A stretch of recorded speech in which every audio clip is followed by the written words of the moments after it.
Assalamu alaikum, salam alaikum, comme j'ai l'habitude de le faire, newoon na leen que à chaque moment, chaque instant, quand j'ai eu l'occasion, je vous ferai en live. C'est Tange Tandian, l'homme des grands événements, Tange VIP People, l'homme au cœur de tous les grands événements partout à travers le monde, pour la victoire de la musique sénégalaise, pour la victoire de la culture sénégalaise, plus particulièrement la victoire de la culture africaine.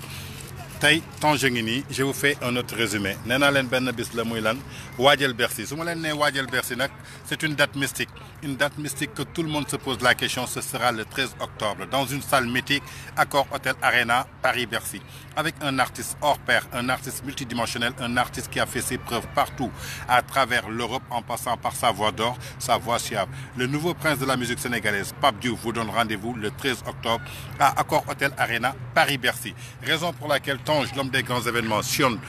partout en Europe. Comme je l'ai fait à Bruxelles, je l'ai fait à Anvers, je l'ai fait à Liège, je l'ai fait à Luxembourg. En quittant Luxembourg, je suis passé par fan. Espagne laa jaar dugg Barcelone. Bi ma duggee Barcelone, lépp ci lan c'était pour voir comment annoncer la date mystique du 13 octobre à Accor Hotel Arena Paris-Bercy avec l'artiste hors pair Pape Diouf.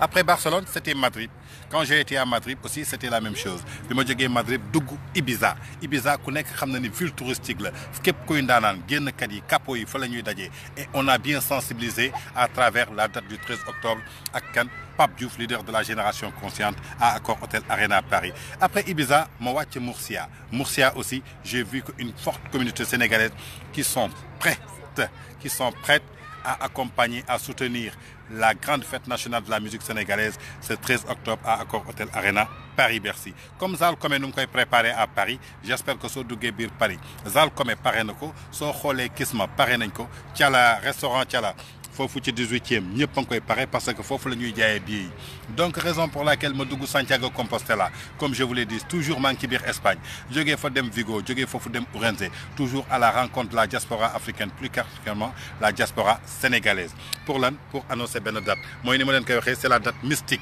Pourquoi une date mystique? Parce que ce sera le 13 octobre su ma leen nee 13 octobre 10e mois 13 tey soo xoolee 10e mois 13 octobre moo tax ma la c'est une date mystique. Et cette date mystique là vous le saurez le soir du 13 octobre sur la scène de Accor Hotel Arena Paris-Bercy avec Pape Diouf, leader de la génération consciente. Nee naa la cette fois-ci ce sera la fête de la musique fête la boo xamante ni dañuy dajale képp koo xamante ni artiste nga képp koo xamante ni ndaanaan nga képp koo xamante ni yaa ngi woy ngay africain waxuma la Sénégal de ngay africain ñun ñëppay boolandoo joxandoo loxo ñi xam ne ni que c'est l'Afrique qui vient en Afrique à Paris, c'est l'Afrique qui vient encore marquer ses empreintes à Accor Hotel Arena dans cette salle mythique. Mais cette fois-ci, ce sera représenté par un fils sénégalais, un digne fils de la banlieue pikinoise, Pape Diouf, leader de la génération consciente. moo tax bi ma fa jógee dugg Genève quand j'étais à Genève j'étais à Suisse muy Suisse jógee fa dem Lausanne bi ma jógee Lausanne dem Basel et j'ai vu que tout le monde préparait Bercy. Ba ma jógee foofu nag dugg naa Paris bi ma duggee Paris dugg naa boulevard Château-d'Eau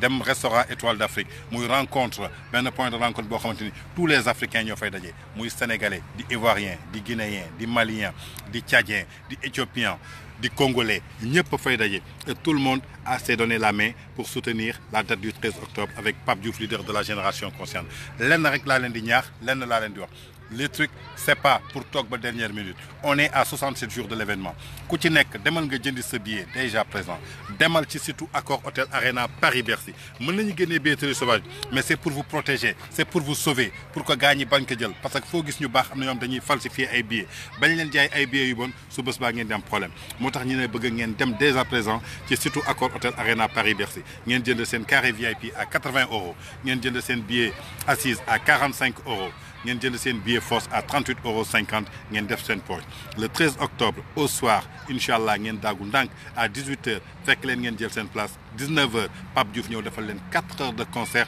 avec des surprises. Nee naa leen ay surprises dinañ ci bare nag ay surprises yu mag a mag dinañu bare ci Bercy bi vous allez voir. Nee naa leen Bercy yàgg na am ku nekk joué na Bercy def nañ fa lu nekk loo xamante ni du day.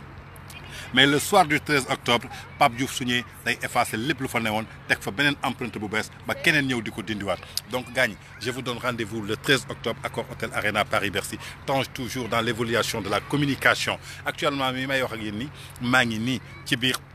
Scandinavie bi waaw Scandinavie bi nag su leen ko waxee jeexal na wax toute la communauté gambienne ñoom ñëpp pare nañu Gambien yi pare nañu ma ne waajal bés bi comme ni ñu koy waxee rek ñoom Mbengue Ndiaye ñoom ñëpp pare nañu ñoom Maguette Thioy ñoom waa Sweden ñoom ñëpp pare nañu donc su ma waxee ñoom Ismaïla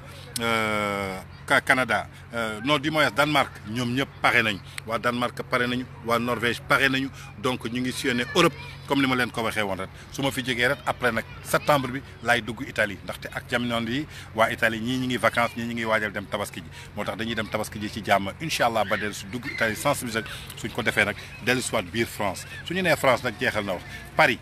xamal ni fenn du des su xëy dinañ fa dugg Marseille dinañ fa dugg Bordeaux dinañ fa dugg Montpellier dinañ fa dugg Lyon dinañ fa dugg Valence dinañ fa dugg Bretagne dinañ fa dugg Toulon Hélène Mendy préparé dinañ fa dugg kon ce que je vous ai dit rek c'est la grande fête de la musique sénégalaise avec l'artiste hors pair Pape Diouf leader de la génération consciente te avant ça avant première bi nag mi ngi xewee fële ca Washington muy gala dîner boo xamante ni c'est exceptionnel inédit gala dîner la boo xamante ni ça va réunir toute la diaspora américaine képp kuy sénégalais fu mu nekk fa lañ koy defee foofu ca Washington DJ Talla pare na suñu yaay Adja Ndeye Assou Aj pare na ñoom ñëpp a ngi waajal bés bi ak New African Production de Birane Sarr kon gars ñi nañ dem jëndi seen table ambassadeur bi jël na ay table am l'état du Sénégal sera représenté c'est vendre la destination du Sénégal suñ fa jógee nag le 18 le 17 nag le 17 muy fan Manhattan sama stage nag muy benn festival boo xamante ni pour la première fois un artiste sénégalais dafa jouer muy Pape Diouf leader de la génération consciente avec son label américain New African Production de Birane Sarr muy le 17 di amee New York suñ ko defee nag gaa ñi ñëw tabaski si jàmm ñu dellu soit si deuxième phase communication Bercy bi je vous donne rendez-vous le 18 à Washington le 17 à New York avec le Summer Stage de New African Production daw leen jëndi seen ticket daw leen ngeen dem préparer événement boobu Pape Diouf a ngi ñëw États-Unis su fa jógee dem ci répétition yi Sénégal Tange avec toute l'équipe ñëw dugg sillonner Europe pour faire la communication une seule date mystique le 13 octobre dans une salle mythique Accor Hôtel Arena Paris-Bercy avec un artiste hors pair multidimensionnel Pape Diouf leader de la génération consciente donc je vous dis et je vous garantis ce sera chaud ce sera un spectacle inédit.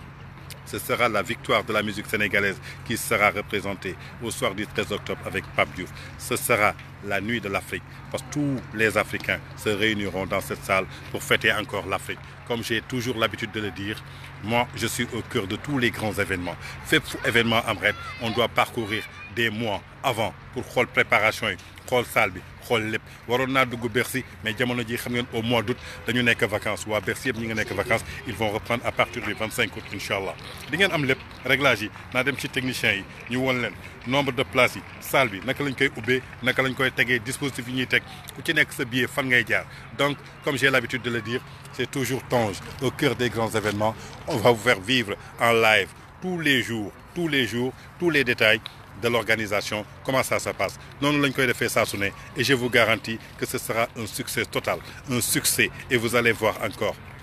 toujours nee naa leen su sénégalais jógee sénégalais yëpp ay joxandoo loxo bokkandoo ndey bokkandoo baay joxante loxo dem àndandoo fête victoire bi dellu si waat benn bopp la bu ñu ko xaar ñaar nañ ko rafetal xool képp ku ci mën a bay sa waar fu waay mën a toll lépp loo ci mën a jàpp rek dugal ko ci xam ne du pour Pape Diouf du pour Tange du pour Massamba du pour Mademba c'est pour le Sénégal et le Sénégal ça nous appartient à nous tous c'est pour les 15 millions d'habitants et ce Sénégal là fait partie de l'Afrique Afrique boobu ñun ñoo koy tiitaroo parce que yàlla moo def ñu doon ay Africains donc vive l'Afrique Afrique unissons-nous pour la victoire du 13 octobre à Accor Hôtel Arena Paris-Bercy avec Pape Diouf, leader de la génération consciente. C'était Tange depuis la Scandinavie pour vous faire un live sur le Bercy de Pape Diouf. Gagné, pare nañu waa Paris nag yéen a ngi laajte affiché flyers yi mais beneen stratégie de communication la ñun ñoo ko defee nii mais lépp dina ñëw la seule chose c'est pour vous protéger moo tax génnee ku ñu billetterie sauvage bi vous les aurez à une semaine avant parce que foofu gars yi du ñu am temps pour dem di ko trafiquer waat ba di leen ko jaayaat mais li gën a wóor dem leen ngeen jëndi seen billet sur site Bercy 3W Accor Hôtel Arena Paris-Bercy ngeen jënd seen billet carré VIP bi c'est à 80 €, place assise bi c'est à 45 €, place force bi c'est 38,50 €. sauvage bi nag su jotee nee naa leen ngeen dem buntu 18e buntu Lamp Fall Baye Fall Café Touba mi ngi fa Thiala mi ngi leen di xaar ci restaurant Kisma Diakité aussi mi ngi leen di xaar restaurant Xelkom mu ngi foofu ci 11e métro Méli Montana ngay wàcc juste nga ñëw jël sa ticket mais à une semaine avant mais balaa loolu fagaru moo gën faju dem leen jëndi seen ticket man maa leen ko wax ce sera chaud car c'est la date mystique dans une salle mythique avec un artiste hors pair, un artiste multidimensionnel, un artiste qui a su faire ses preuves partout à travers le monde. Pape Diouf, leader de la génération consciente. Pape Diouf qui prépare la sortie de son album international avec des featuring qui vont vous séduire au soir du 13 octobre. Je crois que la musique va basculer et une autre facette de la musique sénégalaise sortira au soir du 13 octobre à Accor Hotel Arena Paris-Bercy. Et vous allez voir, c'est ça le décor, c'est ça l'Europe. Et nous, les Africains, on va se mobiliser pour se réunir au soir du 13 octobre à Accor Hotel Arena Paris-Bercy avec Pape Diouf, leader de la génération consciente. Les amis, rendez-vous est prise le 13 octobre pour Pape Diouf à Accor Hotel Arena Paris-Bercy. Tange, l'homme des grands événements. Tange, l'homme qui suit la culture africaine. Tange, l'homme qui accompagne la musique sénégalaise partout à travers le monde. Donc Tange était là en live pour vous donner les détails à jour J-67. Donc je vous donne rendez-vous à demain, Inch'Allah, dans une autre ville et dans un autre pays. Merci beaucoup, à très bientôt. Bye.